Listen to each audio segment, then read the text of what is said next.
네, 오늘은 저희가 다른 마음, 다른 행동, 다른 결과라는 제목으로 하나님 말씀을 함께 보겠습니다. 여러분, 저희가 마음이 있습니다. 우리의 마음이 있고 또 우리 마음에서 말이 나오게 됩니다. 그리고 또 우리 마음에서 행동이 나오게 됩니다. 이 세 가지가 항상 일치하면 좋은데 그렇지 않은 경우가 가끔 있습니다. 마음은 다른데 입술로는 또 다른 이야기가 나오고 행동은 또 그와 다른 행동이 나오기도 합니다. 이게 좀 복잡합니다. 세 개가 다 일치가 되면 모르겠는데 많은 경우에 다릅니다. 그렇기 때문에 창세기부터 요한계시록까지 말씀을 보면 사람의 마음이 갖고 있는 동기가 있고요, 또 이 동기를 하나님께서 알고 계신다라고 말씀을 하고 있습니다. 또 사람이 말을 할 때 그 말이 마음 가운데서 나온다는 얘기도 합니다. 그런데 우리 하나님께서는, 예수님께서는, 성령님께서는 그 마음에 있는 동기가 무엇인지도 다 알고 계세요. 마음에 있는 동기가 뭔지 아시고 이 마음의 동기를 통해서 이런 마음의 마음 때문에, 동기 때문에 이런 말을 하는 것이구나, 이런 행동을 하는 것이구나, 이런 것들을 너무 잘 아시고 거기에 대응하시는 것을 볼 수가 있습니다. 그래서 저희가 긴장을 좀 해야 됩니다. 우리 하나님께서는 내 마음까지 아신다, 내 마음까지 아신다. 그리고 우리 하나님께서는 내 마음과 내 말이 같은지 다른지 이것도 알고 계신다. 내 행동하고 내 마음이 같은지 다른지 이것도 알고 계신다. 이런 것들을 저희가 기억을 해야 됩니다. 그래서 구약 성경에 있는 내용을 보게 되면 하나님께서 뭔가 판단하실 때도 행동만 가지고 판단하시는 걸 볼 수가 있습니다. 행동만 가지고 판단을 하세요. 예를 들어서 도둑질이라고 하게 되면 도둑질하는 행위가 발생했을 때 구약 성경에서는 거기에 대한 죄를 묻습니다. 근데 신약 성경에서는 마음 가운데 도둑질하고 싶다는 마음만 품고 있어도 거기에 대해서 죄로 여기신다라는 내용이 있습니다.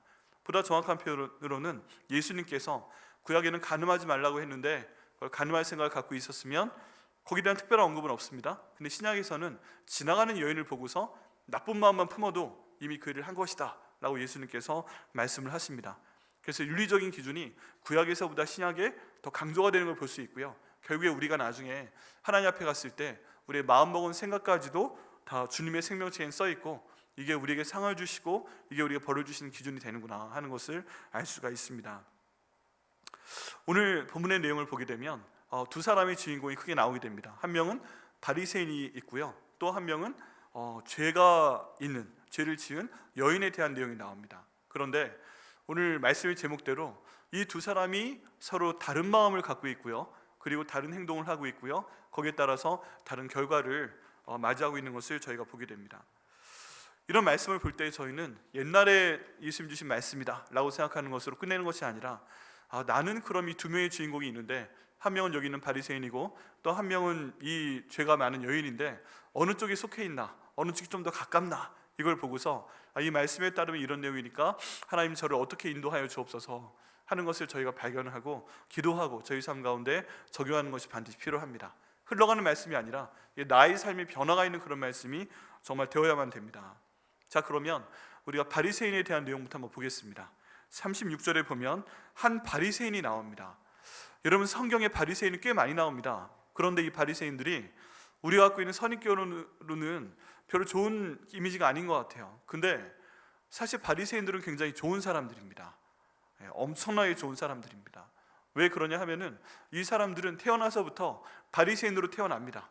이 사람들은 태어나면서부터 말씀을 가까이 해야 됩니다. 부모님이 항상 성경에 있는 말씀을 들려줍니다. 모세오경에 나와 있는 성경 말씀을 들려주게 되고 듣는 거로부터 성경 공부를 시작하는 사람들이 바로 바리새인들입니다. 그리고 하나님께 기도부터 시작합니다. 어쩌면 아빠 엄마 부르기 전에 그냥 하나님 이름 먼저 부르는 게 이 아이들한테는 자연스러운 그런 표현이었을 가능성이 큽니다. 그리고 이스라엘이 말라기로 딱 끝난 다음에 이제 침례요한이 등장하는 400년 동안의 암기가 있었는데 이 기간 동안에 하나님 말씀을 다시 돌아보고 해서 하나님 말씀이 이런 것이구나, 왜 이스라엘이 하나님께 벌을 받았구나, 이런 것들을 성경적으로 정리해서 이스라엘이 다시는 하나님을 떠나지 않게끔 일종의 율법 체계를 정리한 사람들도 바로 바리새인들입니다. 그래서 구약 때는 그게 없었는데 400년의 암흑기, 말라기부터 침례 요한의 시대에 걸쳐서 이 바리새인들이 열심히 성경을 연구해서 율법을 만들어냅니다. 율법. 여기에 보면 365가지의 조항이 있는데 이 365가지의 조항은 다 우리가 다시는 하나님께 벌을 받지 않으려면 이거 하지 말아라, 이거 하지 말아라, 그런 것들을 잘 정리를 해놨어요. 너무 훌륭하신 분들이에요. 말씀을 자세히 연구했고 우리가 하나님께 복받는 생활을 하기 위해서는 이거 365가지를 지킵시다 라고 만들고 가르치고 정말 지키시는 그런 분들입니다. 그래서 이스라엘 나라의 말씀의 체계를 세우고 살아가시는 그런 분들이었습니다. 이분들 때문에 그 당시에 교회의 전통이 살아나게 됐고 말씀이 확립되게 됐고 또 예배가 다시 살아나는 놀라운 일이 이스라엘 전통 가운데 나타났던 것입니다. 그런 분들이 바로 바리새인들입니다. 그런데 예수님이 오셨을 때는 예수님과 같은 방향으로 가는 것이 아니라 약간 다른 방향으로 가는 것을 볼 수가 있습니다. 예수님께서 이제 벌써 저희가 7장 말씀까지 왔는데요, 그동안 많은 기적을 행하셨죠. 그래서 이 바리새인이 궁금해했어요. 예수님이 어떤 분이실까 해서 자기의 집에 식사 초대를 하게 됩니다. 근데 여기에 보면 이름이 나와 있질 않아요. 한 바리새인 하고서 이름이 나와 있지 않습니다. 그냥 바리새인 중에 한 명 정도로만 나와 있어요. 여러분, 이름이 굉장히 중요합니다. 바리새인 중에서도 성경에 이름이 나와 있는 사람이 있어요. 누가 있죠? 니고데모가 있습니다. 니고데모가 한밤중에 예수님 찾아와서 예수님 하고서 질문을 하고 답변을 얻고 예수님께 참 의롭다 하는 그런 칭찬을 받은 사람이에요. 또 다른 바리새인도 있습니다. 그 사람의 이름은 뭐예요? 예수님께서 돌아가셨는데 빌라도한테 가서 예수님 시체 달라고 해서 자기 무덤에 모신 사람, 그분의 이름은 요셉이죠. 아리마대 사람 요셉이라고 있습니다. 네, 이 두 분들도 다 바리새인들이었고 그리고 그 당시 국회의원들이었습니다. 아주 훌륭한 분들이었습니다. 그런데 여기 있는 바리새인은 이름이 나와 있지 않아요. 같은 이런 그룹 안에 있는 바리새인들인데 니고데모는 성경에 이름이 나와 있어서 우리가 기억하고 나중에 천국 가서 찾아보고 싶은 사람 중에 한 명이 니고데모입니다. 그리고 아리마대 사람 요셉도 나중에 찾아보고 싶어요. 그 다음에 고생 많이 하셨다고 들었는데 어떠셨어요? 뭐 이런 것도 좀 물어보고 싶고 해요. 하나님께서 인정한 사람은 이름이 성경 가운데 나와 있습니다. 근데 그 그룹에 들어가 있어도 하나님께서 인정하지 않는 사람은 이름이 나와 있지 않다. 여러분, 하나님께 잘했다가 성경에 이름이 기록돼서 벌써 몇천 년 동안 우리 가운데 이름이 있는 니고데모, 아리마대 사람 요셉, 이 얼마나 좋습니까? 정말 간절히 기도하기에는 이 자리에 계신 우리 모두는 하나님께서 우리 이름을 불러주시고 또 칭찬해 주시고 나중에 딱 만났을 때 우리 주님께서 이름 불러주시며 환영해 주시는 그런 복을 받는 저와 여러분 되시기를 예수님의 이름으로 축복합니다. 이름이 나오는 게 참 중요합니다. 여러분, 전에 제가 룻기에 대한 말씀을 드릴 때 룻기에 그런 사람이 하나 또 있어요. 누구냐 하면 이제 룻의 재산을 찾아줄 보아스라는 사람이 있습니다. 근데 보아스가 룻과 결혼하기 전에 장애물이 하나 있어요. 더 가까운 친척이 있어요. 이 사람이 만약에 룻과 결혼하겠다고 하면 보아스가 물러나야 돼요. 근데 이 사람을 찾아서 이제 협상을 하기 위해 성문 앞에 있다가 그 사람이 지나가니까 부릅니다. 근데 성경에 나와 이름은 뭐예요? 아무개요 하고 부릅니다. 아무개요. 해보시겠어요? 아무개요. 우리나라 말로 아무개요는 뭐예요? 이름이 있는 거예요? 없는 거예요? 이름이 없는 겁니다. 그냥 아무개 이리 와봐 하고 부르는 겁니다. 이름이 분명히 있어요. 보아스가 그 사람 이름을 몰랐겠어요? 당연히 알죠. 자기보다 더 가까운 친척인데. 그런데 성경은 그 사람의 이름을 성경에 기록하는 것을 거부하는 것 같아요. 왜 그런가? 왜냐하면 이 아무개, 그 히브리어로 하면 펠로니 알마니라는 명칭입니다. 그 히브리어 그대로 읽으면 펠로니 알마니예요. 그래서 제가 그때 말씀을 드릴 때 펠로니가 힘드니까 별로니로 합시다. 별로네. 네, 이렇게 해서 별로니로 불렀던 기억 나세요? 네, 펠로니 알마니라는 이름인데 이것도 구약학자들이 해석을 못 해내는 히브리어 단어예요. 이게 무슨 소리인지 모르겠대요. 그냥 지나가는데 거기 아무개 거기 별로인 사람 이렇게 오라고 하는 거죠. 네, 그런 사람입니다. 근데 이 사람은 정말 별로가 됐어요. 왜 그러냐 하면 지금 가장 가까운 친척의 마음으로 여기는 룻과 결혼했으면 다윗 왕의 족보에 들어가는 겁니다. 그리고 성경에 기록되는 이름이 되었을 겁니다.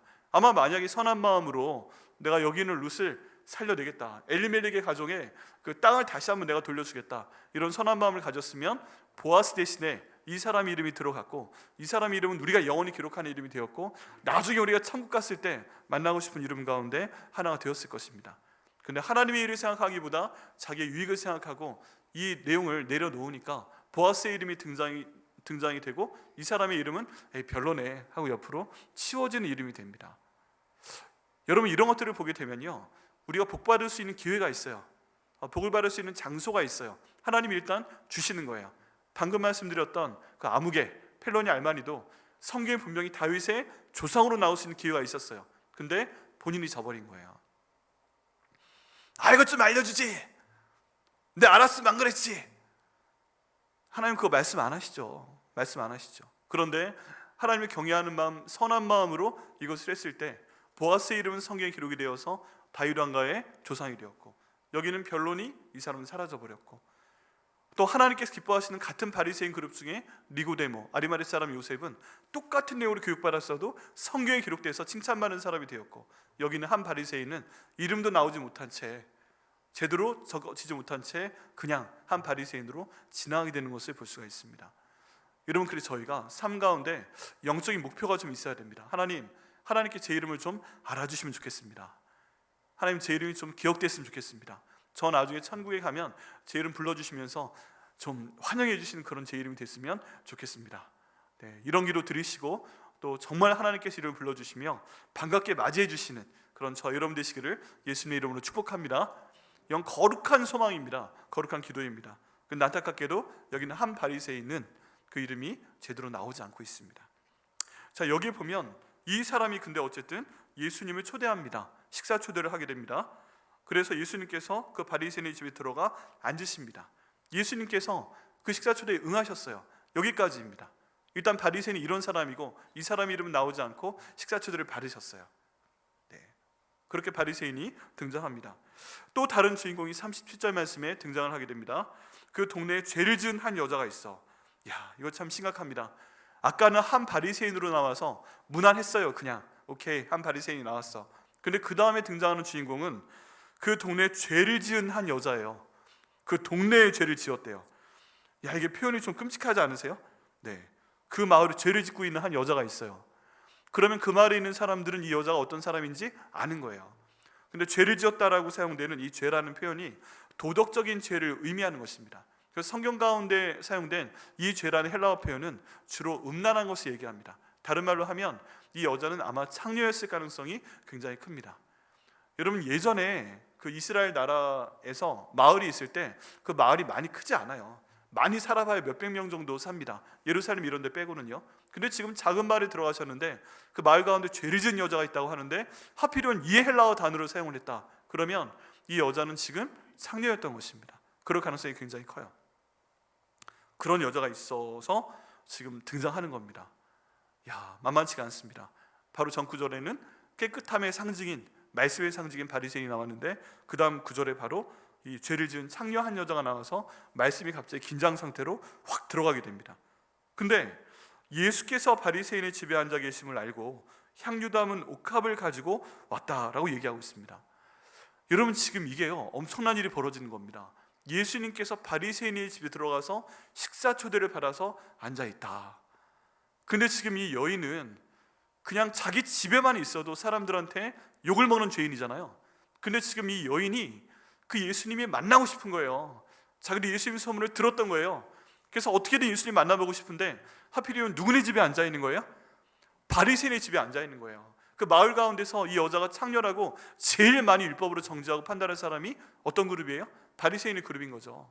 그리고 이 사람 집에 예수님 오셨으니까 혼자만 지금 있는 게 아닙니다. 여러분, 아까 말씀 읽으셨지만 49절 말씀에 보면 함께 앉아있는 자들이란 표현이 나옵니다. 예수라는 유명한 분이 오니까 다른 사람들을 초대를 한 겁니다. 자기 친구를 초대했는데 아마 같은 급의 사람들이겠죠. 바리새인들이겠죠. 말씀 잘 보는 사람들이겠죠. 이 사람들이 와서 함께 있는 그 집에 이 여인이 지금 가겠다고 마음의 결정을 한 거예요. 여러분, 만약에 여러분들이 여인이시라면 이런 생각 하실 수 있겠어요? 안 그래도 내가 욕을 먹고 있고 저 사람들하고는 왼수처럼 되는 관계인데, 지나가다가도 내가 피해서 가야 되는 그런 관계인데, 그런 사람들만 지금 우글우글 모여있는 그 자리에 예수님이 계신데 지금이 아니면 그분 못 만날 것 같아가지고 향유를 그냥 이렇게 들고 그 집으로 걸어 들어갔다는 것입니다. 모든 사람들이 여인을 알아봐요. 들어가자마자 지금 이 집에 어떤 반응이 있었다는 내용이 없어요. 바리새인 이 집 주인이나 같이 앉아 있었던 사람이나 우리가 온 건 맞는데 그 여인이 지금 병 하나를 들고 들어오는 거 보면서 바짝 굳어버렸을 가능성이 있어요. 뭐지? 저 여자가 지금 여기 왜 오는 거지? 근데 그럼에도 불구하고 이 여자는 그냥 들어옵니다. 욕먹을 각오하고 사람들이 째려보는 거 맞을 각오하고 사람들이 눈에서 아무리 화살을 날려도 무슨 말을 해서 내 마음에 단검을 박는, 칼을 박는 그런 얘기를 해도 내가 다 받겠다, 그런 심정으로 지금 예수님 만나러 이 집안으로 들어온 것입니다. 긴장감이 확 돕니다. 바리새인은 바리새인대로 긴장감이 들고, 이 여인은 여인대로, 앉아있는 사람들은 앉아있는 사람대로. 그런데 예수님을 만날 수 있는, 어쩜 인생 가운데 있는 단 한 번에 있는 기회니까 이 여인은 그 예수님 만나고자 이 자리에 들어옵니다. 여러분, 저희 삶 가운데 이런 순간이 있을 수 있어요. 내가 이런 사람일 수도 있어요. 죄 많은 여인이다 라고 해놨는데, 우리도 어쩜 이 여인의 모습과 비슷할 수 있어요. 우리가 다 죄를 짓잖아요. 지나가는 멋있는 남성이나 지나가는 아름다운 여인 보고 마음 가운데 음란한 생각 풀어본 적 있지 않으세요? 요즘에 엄청나게 많이 나오는 뭐 영상이라든지 광고라든지 그거 보고 그쪽으로 생각을 한 번도 안 해보신 분 계시나요? 그런 것들이, 그런 광고나 영상의 목적이기 때문에 웬만하면 다 합니다. 우리 마음 가운데 다 음란한 생각을 해보고, 또 도둑질하는 생각도 해보고, 그리고 다른 사람 미워하는 생각도 해보고, 다른 사람들을 때로는 굉장히 강하게 상해를 입히는 생각도 해보고, 더한 생각들도 하죠. 그런 걸 보면 우리는 마음으로 저지르는 죄가 엄청나게 많아요. 근데 그 모든 것을 우리 예수님은 알고 계시다는 것입니다. 그렇다면 신약의 관점으로 볼 때는 여기에 지금 말하고 있는 이 죄인인 여자나 오늘날 이 시대를 사는 우리나 마음으로 저지른 죄로 하면 이 여인이나 우리나 별로 다를 바가 없을 수 있어요. 진배 없을 수 있어요. 그리고 또 여기에 음란한 여자다, 창녀다라고 하고 있는데, 성경 가운데 표현하는 음란이라는 표현은 정말 그런 성적인 도덕적인 문제일 수도 있지만, 이제 하나님보다 내가 무엇인가를 더 사랑하게 된다면 그것도 영적인 음란이다, 간음이다, 이런 표현을 성경은 사용하고 있습니다. 그러니까 하나님 아버지가 계시는데 내가 하나님 아버지보다 뭔가 더 사랑하는 것이 있다면 그게 하나님 보시기에는 간음한 거예요. 잘못한 거예요. 근데 그게 여러 가지가 될 수 있어요. 돈이 될 수 있어요. 하나님보다 돈을 더 사랑할 수 있어요. 하나님보다 어쩌면 내 자식을 더 사랑할 수도 있어요. 하나님보다 내 일을 더 사랑할 수 있어요. 하나님보다 취미생활을 더 사랑할 수 있어요. 때론 하나님보다 어떤 드라마를 더 사랑할 수도 있어요. 많은 것들이 하나님보다 나와 더 가까울 때 하나님 보시기에 우리는 이미 그런 죄를 범하고 있을 수 있다는 것입니다. 그러면요, 여기는 이 여인이나 우리나 별반 차이가 없을 가능성이 굉장히 큽니다. 우리 하나님 보시기엔 똑같은 거죠. 왜냐하면 우리의 마음을 보시는 하나님께서 우리의 동기 자체가 하나님과 내가 멀다는 걸 아실 수 있는 거예요. 그런 상황입니다. 근데 그럼에도 불구하고 예배 시간이 정말 소중합니다. 이 주일에 한 번 드리는 예배, 우리가 드리는 새벽 예배, 우리가 드리는 금요 성령 집회, 여기에 우리는 하나님의 성령께서 임재하시고 우리에게 기름 부어 주신다고 믿습니다. 예수님 여기 계신 성령님이 우리 마음 가운데 들어와 계시고 우리가 예배 드리지만 특별히 이 예배당에 나와서 드리는 예배가 굉장히 소중합니다. 그리고 이런 시간을 통해서 우리가 함께 예배 드릴 때 성령 하나님께서 더 강하게 일하십니다. 그러면 내가 아무리 주중에 힘들게 지냈어도, 죄 가운데 지냈어도 나는 이 시간 예수님 만날 수도 있는 거예요. 그런 가운데 내가 나왔을 때 용기를 가지고 나와야 됩니다. 그럼 그냥 나오는 것이 아니라 여기는 여인처럼 사람들은 뭐 교회에선 잘 모르지만, 내가 얼마나 잘못했는지 모르지만, 그래도 내가 알고 있고 저 사람들도 알고 있고 하나님이 알고 계시기에 내가 죄인인데 이 예배당에 나왔을 때 우리 하나님께서 분명히 성령께서 기름 부어주시고 나를 치료해 주시면 치료하시는 것이고 내게 복을 주시면 복을 주시고 그 역사가 예배 시간 가운데 나타날 것을 믿습니다. 여기는 여인이 지금 예수님 만나기 위해서 바리새인 집에 들어간 것처럼, 바리새인 집 거룩한 집이에요. 하나님 말씀이 걸려있고 가장 하나님 말씀에 충실하려고 하는 집입니다. 마치 그런 것처럼 우리가 세상 가운데 굉장히 힘들고 어렵게 지냈다 할지라도 이 예배당에 들어왔을 때 이 여인의 모습으로 한번 생각을 해보시길 바랍니다. 그리고 그 다음에 또 더한 놀라운 일이 지금 본문에서 벌어지고 있는 것을 볼 수가 있습니다. 그게 뭐예요? 이 여인이 향유 담은 욕합을 하나 가지고 왔다고 되어 있습니다. 그리고 38절 말씀에 보면 예수의 뒤로 그 발 곁에 서서 울며 눈물로 그 발을 적시고 자기 머리털로 닦고 그 발에 입 맞추고 향유를 부으니. 제가 지금 천천히 읽었는데요, 성경 가운데 어떤 구절은 속도가 굉장히 느려요. 어떤 구절은 후딱 하고 지나가거든요. 근데 지금 이 한 절 내용에는 이 여인이 바리새인들이 살고 있는 집에 들어와서 어떻게 행동을 하고 있다는 게 굉장히 천천히, 굉장히 느리게 하나하나 묘사되고 있는 것을 볼 수가 있습니다. 머릿속에 그려볼 수 있지 않으세요? 향유를 가지고 들어왔어요. 예수님이 앞으로 간 것도 아니에요. 예수님을 마주대해서 눈을 마주치면서 꾸벅 인사하는 그런 게 아니에요. 예수님 계신 거 확인했어요. 그 마을 사람들이 웬만큼 알아요. 아, 저분이 예수님이구나 알아볼 수 있어요. 앞으로 감히 오지도 못하고 예수님의 뒤로 돌아갑니다. 그리고 그 발곁에 일단 섭니다. 그리고 우는 거예요. 예수님 보자마자부터 눈물이 뚝뚝 떨어지는 것입니다. 그리고 그 눈물로 그 발을 적신다. 그러면요, 이게 중간에 엎드렸다는 구조는 없는데 내가 서 있어요. 눈물이 지금 떨어져요. 그러면 예수님 발이 여기 있으니까 내가 이렇게 해서 눈물 떨어지는 거 맞추겠어요? 이렇게 눈물을 짜가지고 눈물 떨어졌어, 맞았어, 이러겠어요? 그런 분위기는 아니죠. 그러면 지금 눈물을 떨어뜨려서 예수님 발에 맞추겠다라는 게 아니라 서 있던 그 위치에서 예수님 발 쪽으로 몸을 구부려서 엎드린 자세라고 볼 수 있죠. 그런 상태에서 예수님 얼굴도 제대로 앞에서 못 보고 지금 흘러나온 눈물 때문에 이 예수님 발이 눈물이 떡떡 떨어지면서 적셔지고 있다는 겁니다. 그중 굉장히 천천히 나오고 있습니다. 눈물로 그 발을 적시고 있습니다. 이 시간이 얼마나 될지 모르겠는데 여러분, 눈물이 많이 나오나요? 적게 나오나요? 지금 수도꼭지를 막 튼 것처럼 눈에서 갑자기 물이 콸콸콸 나오면서 예수님 발을 막 적셨겠어요? 그 정도는 아니죠. 누구도 그 정도는 나오지 않습니다. 그럼 눈물이 나오는데 한 10방울? 뭐 많아야 20방울? 어떤 건 볼을 타고 흐르고 어떤 것들은 머리카락이 이렇게 지금 있으니까 떨어지고, 그러니까 그렇게 많이 떨어진 건 아니에요. 근데 예수님 발에 지금 그 눈물이 떨어지고 있다라고 되어 있습니다. 그리고서 자기 머리털로 그걸 닦았다고 되어 있어요. 여러분, 아까 본문의 말씀 읽으셨지만 이 바리새인은, 집주인은 예수님 들어오셨을 때 발 닦을 물을 안 줬습니다. 근데 보통 이게 예의예요. 왜냐하면 유대 지방은 광야거든요. 먼지가 많습니다. 진흙 같은 그런 먼지가 많이 있습니다. 일반적으로 사람들이 신는 신발이 샌달이에요. 샌달 같은 거고 줄로 묶고 그냥 다니는 겁니다. 어떤 경우에는 그냥 맨발로 다니는 사람들도 많이 있어요. 그러니까 밖에 돌아다니다가 어느 집에 들어갈 때는 항상 발을 씻고 들어가도록 합니다.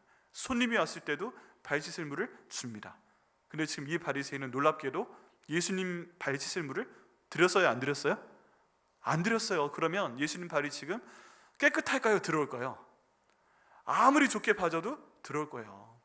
지금 발 색깔이 살 색깔인지 발 색깔이 흑 색깔인지 발 색깔이 하도 안 닦아서 까만 색깔인지 이건 아무도 모릅니다. 다만 굉장히 더러웠겠죠.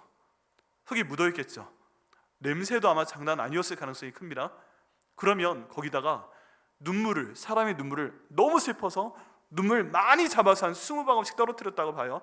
그러면 여러분, 흙 위에 물방울 떨어졌을 때 그게 금방 막 깨끗이 씻어나가요? 아니면은 그 흙 위에 물방울 눈물 딱 떨어지면 이렇게 톡 떨어지면서 갑자기 막 진흙처럼 변해요?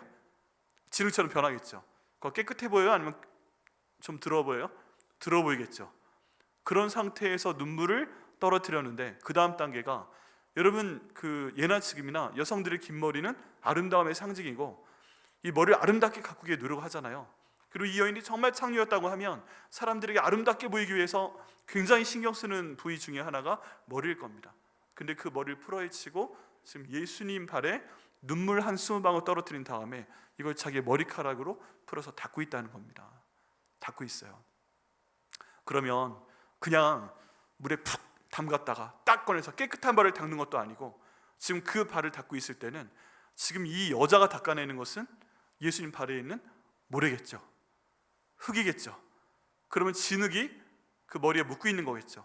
닦으면 닦을수록 그 여인의 머리가 검은색이었든 갈색이었든 어쨌든 여인의 머리가 지금 모래로, 흙으로 지금 떡이 돼가고 있다는 그런 사실인 거죠. 그만큼 가까이 되고 있으니까 냄새로 나고 그런 겁니다. 그럼 예수님의 발은 깨끗해지고 있을까요? 아닙니다. 여러분 그런 경험 있으세요?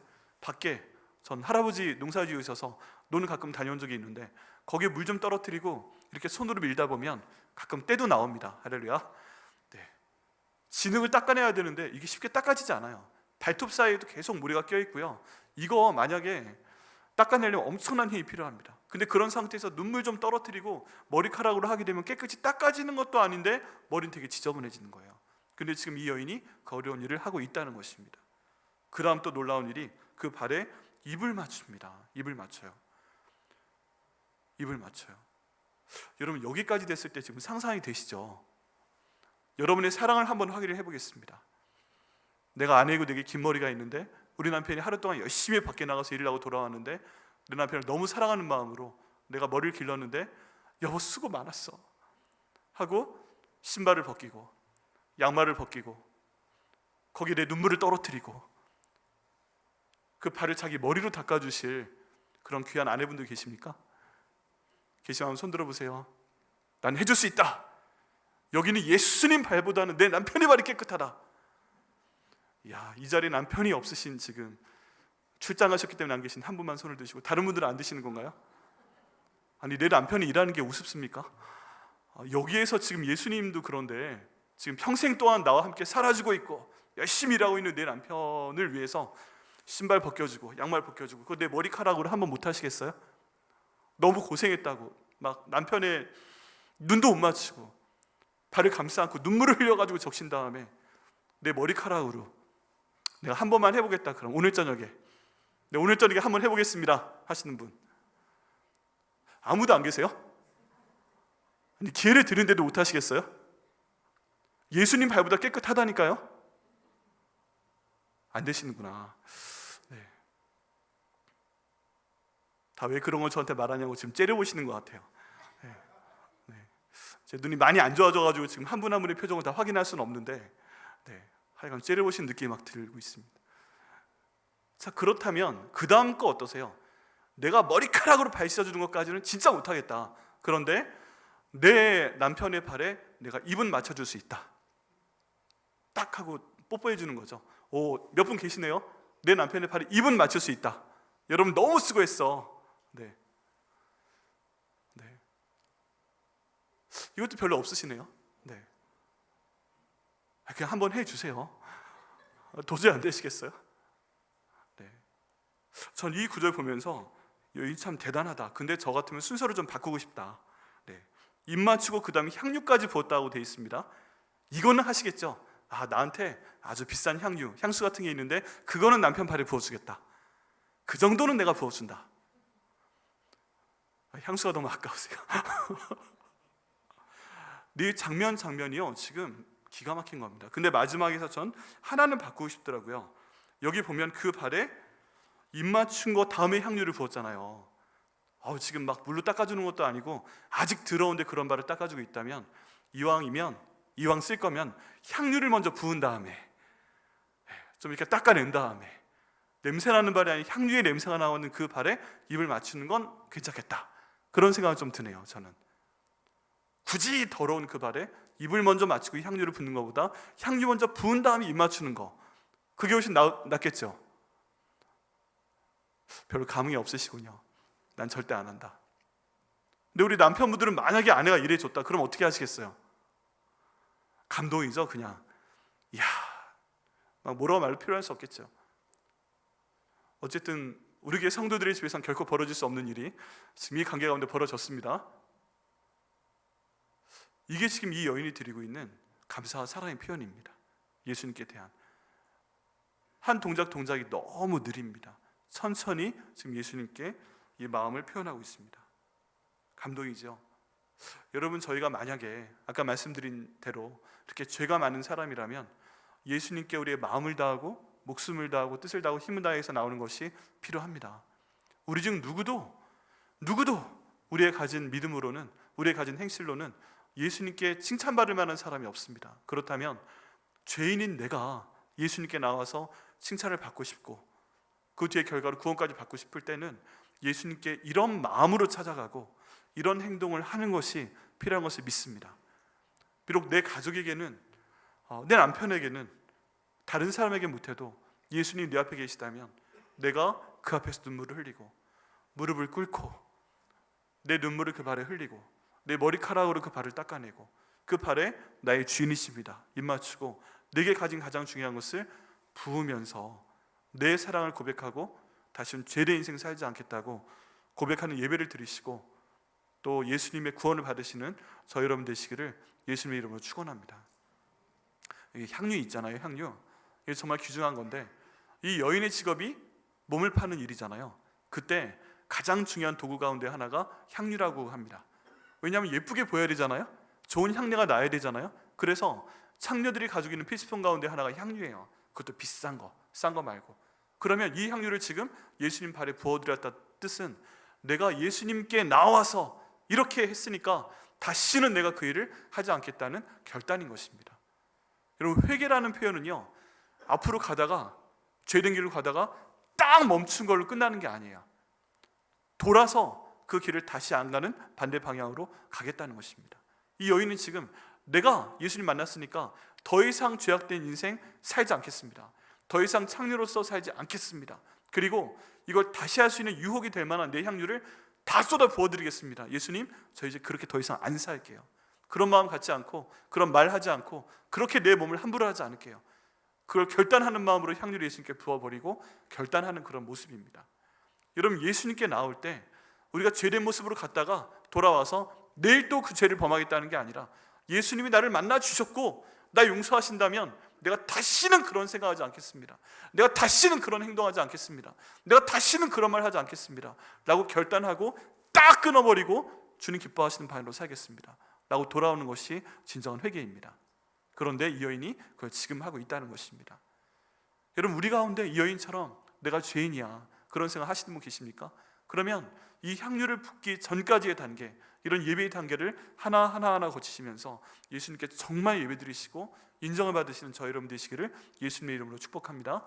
그 다음 더 힘든 내용인데, 나와 예수님 관계를 벌려놓는 이 여인 입장에서 몸을 파는 그런 일, 우리 입장에선 다른 어떤 일, 그것이 예수님과 나 사이를 가로막는 거 알고 있다면 예수님 만나는 이 순간, 예배드리는 순간 딱 결정하셔야 됩니다. 예수님, 제가 다시는 그거 안 하겠습니다. 결정하고 주님께 돌이킬 때 주님께서 오늘 본문에 나오는 그 복을 주실 것을 믿습니다. 그래서 바리새인보다는 여기 있는 여인에게 저희들의 마음이 더 갑니다. 그런데 그 다음에 예수님께서 말씀을 하십니다. 예수를 청한 바리새인이 그것을 보고 마음에 이르되, 바리새인이 보고 이릅니다. 이 사람이 만일 선지자라면 자기를 만지는 이 여자가 누구며 어떠한 자 곧 죄인인 줄을 알았으리라 하거늘. 그런데 지금 이걸 마음속으로 생각한 거예요? 입으로 말을 한 거예요? 마음속으로 생각한 겁니다. 마음속으로 생각을 한 거예요. 근데 여기에서 이 바리새인을 예수를 청한 바리새인이라고 설명이 하나 더 붙었어요. 위에는 바리새인이었잖아요. 예수를 청한 바리새인이 예수님을 청한 다음에 예수님을 초대했잖아요. 식사같이 하자고.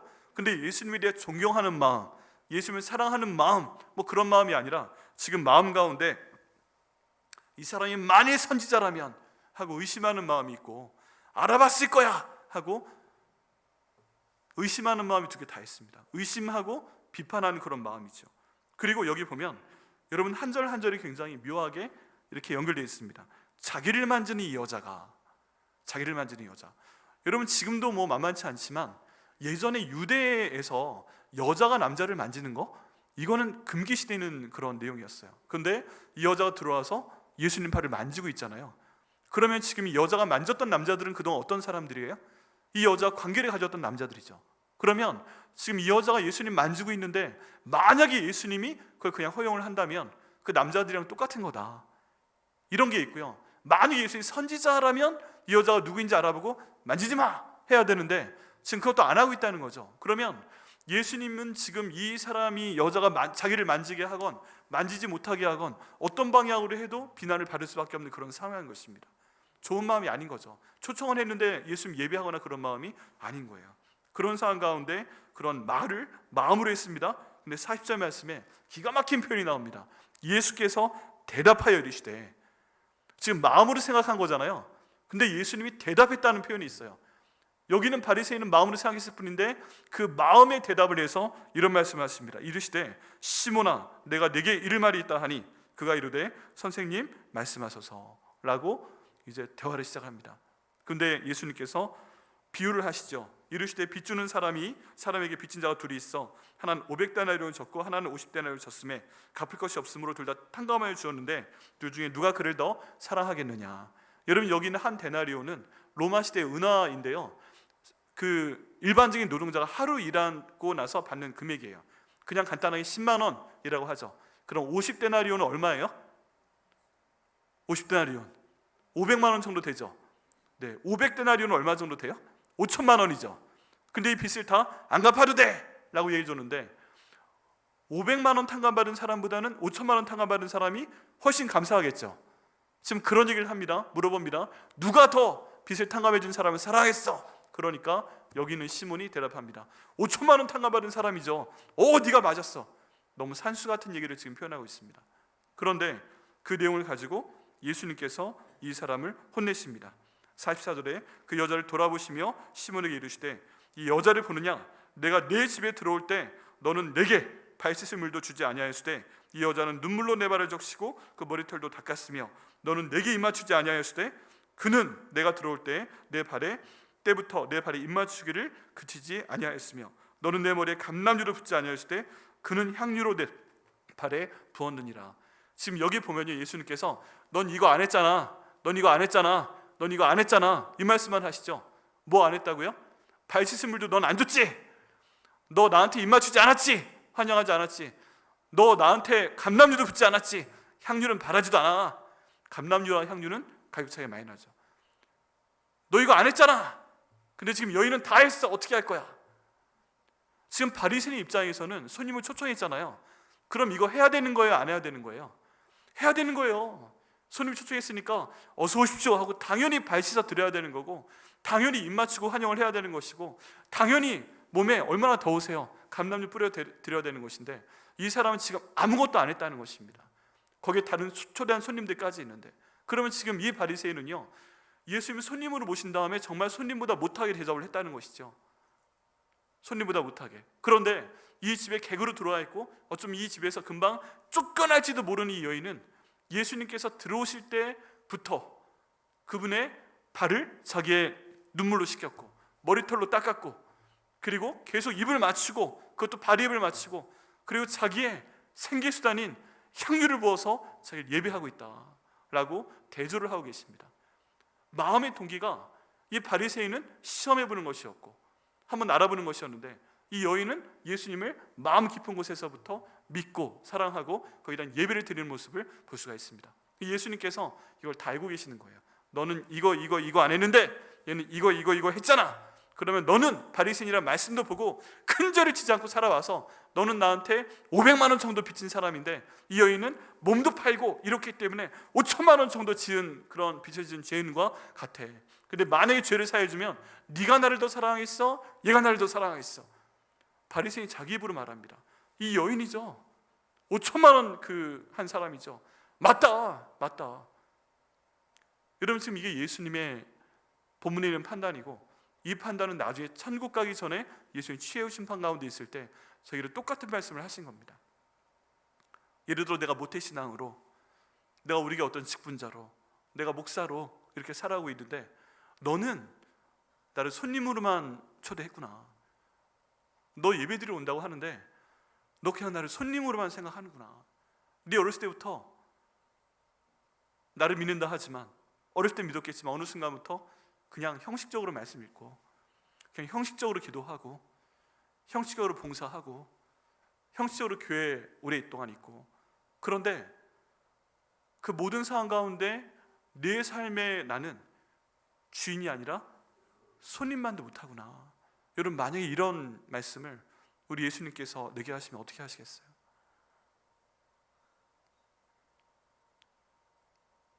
또 여기에 다른 한 여인, 죄 지은 여인이 있는데, 나도 그런 죄를 지은 사람인데 내가 한 번 예배에 올 때라도 이게 내 삶 가운데 마지막 드릴 수 있는 예배일지도 모른다. 그런 마음으로 마음을 다하고 목숨을 다하고 뜻을 다하고 힘을 다해서 나아오고, 회개하는 눈물을 그 발에 떨어뜨리고, 가장 깨끗해야 되는 내 자부심을 가지고 그 발을 닦아드리고, 그분의 발에 내가 종이라고 입을 맞추고, 내가 다시는 예수님보다 다른 걸 더 가까이 하지 않겠습니다. 그 예수님 발에 부어드리고 예배를 드렸을 때 예수님 뭐라고 하세요? 칭찬만 있습니다. 칭찬. 이 바리새인한테는 책망만 하시는데 그 다음 여인에게는 칭찬하신 내용이 그 다음에 나와 있습니다. 그 결과는 뭐예요? 여자에게 이르시되 내 죄사함을 받았느니라. 5천만 원짜리 죄를 지은 사람한테 그 빛을 바로 탕감해 주시는 예수님의 모습이 나옵니다. 500만 원짜리가 더 쉽잖아요. 바리새인이 더 정결하잖아요. 근데 이 사람에 대해선 책망하신 걸로 끝! 그리고 여기 있는 여인에게는 내 죄사함을 받았느니라. 옆에 있는 사람들이 궁금해합니다. 이 인간이 뭔데 죄사함도 해? 근데 개의치 않으세요. 탁 쳐버리시고 50절에 예수께서 여자에게 이르시되 내 믿음이 너를 구원하였으니 평안히 가라 라고 말씀하고 계십니다. 여기서 예수님 말씀하시는 건 뭐예요? 지금 앞에 말씀하신 건 이 여자는 눈물을 떨어뜨리고 머리카락을 발도시키고 향유도 부었어. 이거 행동이잖아요. 이걸 말씀하시는 게 아니라 지금 이 여자를 구원한 게 뭐다? 그 행동이 아니라 이 여자의 믿음이 이 사람을 구원했다라고 예수님 말씀하고 계십니다. 믿음에서 이런 행동이 나온 거예요. 다른 말로 하면 이 바리새인들은 이걸 왜 안 했어요? 그 마음에 예수님에 대한 믿음이 없었기 때문에 그 행동이 나오지 않았다는 것입니다. 여러분, 여기에 형식과 진심이 있고요, 여기에 불신과 믿음이 있습니다. 근데 우리 예수님께서는 이 여인의 마음의 동기인 믿음을 정확하게 파악하시고 믿음에서부터 나오는 이런 행동을 통해서 이 여인이 죄사함을 받았다라고 선포하고 계십니다. 그리고 내 믿음이 너를 구원하였으니 평안히 가라 라고 말씀하셔서 여인이 굉장히 어려운 삶을 살아왔고 지금부터 가는 인생도 만만치 않을 것인데 넌 평안히 가라 라고 보내주십니다. 그리고 한 가지 더 인정하신 게 있어요. 그게 뭐냐 하면 아까 비유에서 나온 것처럼 어떤 사람이 이 빚을 탕감해 준 사람을 더 사랑하겠느냐 라고 물었을 때 바리새인이 5천만 원 탕감받은 사람이라고 했잖아요. 그러니까 예수님께서는 칭찬을 하나 더 하셨습니다. 믿음 때문에 구원받았다 말씀도 하시면서 내가 나를 사랑하기 때문에 구원받았다까지 나와 있는 것입니다. 여러분, 신령과 진정으로 마음을 다하고 목숨을 다하고 뜻을 다하고 힘을 다해서 예수님께 예배드리고 인정받기 위해서 여기 세 가지가 필요한 걸 알 수가 있습니다. 뭐예요? 첫 번째는 예수님에 대한 믿음이 정말 있어야 되고요, 두 번째 그 예수님을 내가 정말 사랑해야 되고요, 여기 있는 사랑이라는 단어는 우리가 잘 알고 있는 아가페라는 단어가 동사화된 아가파오입니다. 그러면 내가 무슨 짓을 해도 아무리 나쁜 상황 가운데 있어도 내 생명 죽을 때까지 예수님 사랑하겠습니다, 그런 표현인데 여인은 지금 이걸 하고 있다는 얘기예요. 그리고 이걸 행실로 표현해냈을 때 내 죄사함을 받았다라고 말씀하시고 이 바리새인과는 비교해서 말도 안 되는 죄인이 이 여인을 구원하여 주시고 평안히 가게 하시는 것을 볼 수가 있습니다. 반면 항상 일생 동안 말씀 가운데서 살아왔던 사람 같은데 모든 걸 형식으로 하고 그 마음 가운데 믿음도 제대로 들어가 있지 않고 예수님 사랑하지도 않고 행동까지 없었던 바리새인은 사회적으로 볼 때는 저 사람이 구원받아야 될 것 같은데 예수님은 더 이상 구원받았다는 말씀도 안 하시고 이 사람의 믿음이나 사랑이나 행실에 대해서는 전혀 언급하지 않으십니다. 여러분, 이게요 우리가 천국 가서 당면할 만한 충격적인 내용입니다. 충격적인 내용입니다. 내가 하나님 앞에 여기 있는 바리새인인가, 여기 있는 이 죄를 짓고도 용서받는 여인인가, 이건 하나님만이 아시죠. 근데 저희가 나갈 방향은 분명합니다. 저도 여기 있는 여인과 비슷하다고 생각을 합니다. 여러분, 이런 죄 가운데 있으십니까? 그러면 저희가 지금 이 순간부터라도 하나님 앞에 결단을 해야 됩니다. 하나님, 제 삶이 여기 바리새인과 비슷하지만 이런 삶 가지 않도록 인도하여 주옵소서. 오히려 이 다음 성경에 있으면 바리새인 얼마나 복받은 사람이에요. 그러면 이 모든 주신 복을 잘 활용할 수 있도록 인도해 주옵소서.